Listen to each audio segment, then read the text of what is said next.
Hey everyone, you know, it's funny because in a previous video recently I was talking about change and how that's an important part of planning.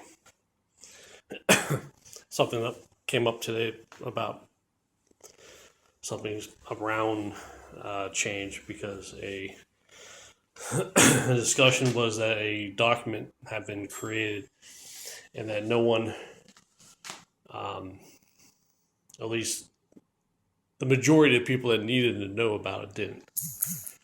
So just something to think about from a business level, depending on the size of a corporation, a business. You may have a corporate level, you'll have a program level, and a project level.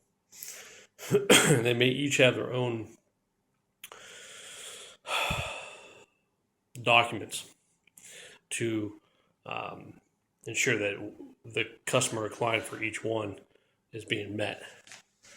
And if they're not talking with each other, you're going to have problems. And that's what came up today. So, as an example, say at the corporate level, they created a document that they want the various programs out there to utilize. Have they communicated that?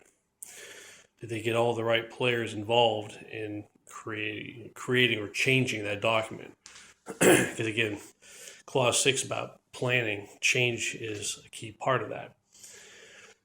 So if all the players involved don't have a say in it, never reviewed it, have no idea about it, they won't know if it works. So if it's discovered